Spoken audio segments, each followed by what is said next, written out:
The day you stop waiting for support is the day your life begins to change. Most people live their lives on pause, unconsciously waiting for the right opportunity, waiting for someone to believe in them, waiting for approval, for a sign, for a partner, for resources, for help. But those who get ahead, who truly create something extraordinary, know that waiting is a form of self-betrayal. They understand that progress doesn't knock on your door with a smile. It must be chased, built, forced into reality by the strength of your will alone. You were not born to be rescued. You were born to rise. That rise won't come from comfort. It won't come from people constantly reminding you of your greatness. It will come the moment you wake up and decide, I will do this with or without applause. I will succeed whether or not anyone sees me. I will climb, even if I have to do it bleeding, crawling, dragging my dreams behind me with everything I've got. Too often we underestimate our own power because we've grown used to leaning on others for motivation. But motivation is fleeting, and people are unreliable, not because they don't care, but because everyone is busy surviving their own battles. And if you wait for someone to save you, to guide you, to give you a push, you'll wait forever. Success doesn't work on handouts. It respects the ones who push through silence, through solitude, through setbacks, and say, I'll carry myself if I have to. There is power in the decision to depend on no one, not in arrogance, not in bitterness, but in resolve. The moment you stop looking over your shoulder for validation is the moment you start accelerating toward your own potential. Because when you rely only on yourself, you cut the excuses. You stop blaming. You stop waiting.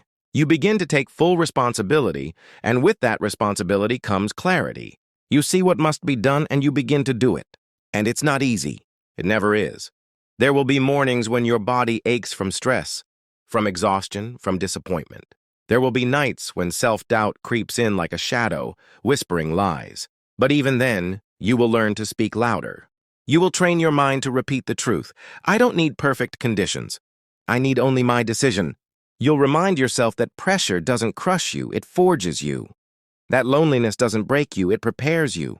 Most people can work hard when someone is watching, but greatness is born in the shadows, when nobody is cheering, when nobody says your name, when your only reward is your own growth.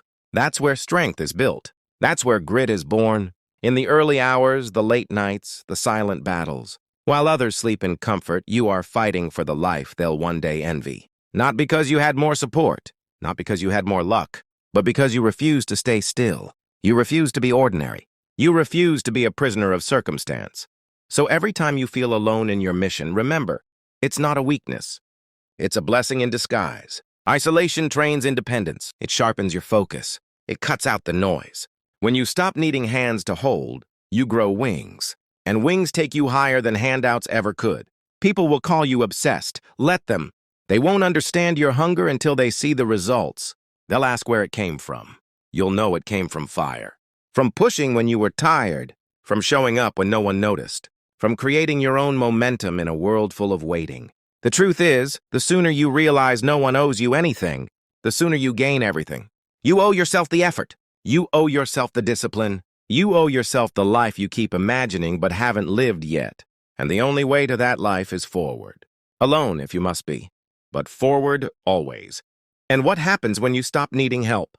Ironically, you become the one people look to for help. You become the anchor. You become the example. You become proof that it can be done. Because nothing is more inspiring than someone who built their own table, sat down alone and feasted on the fruits of their struggle.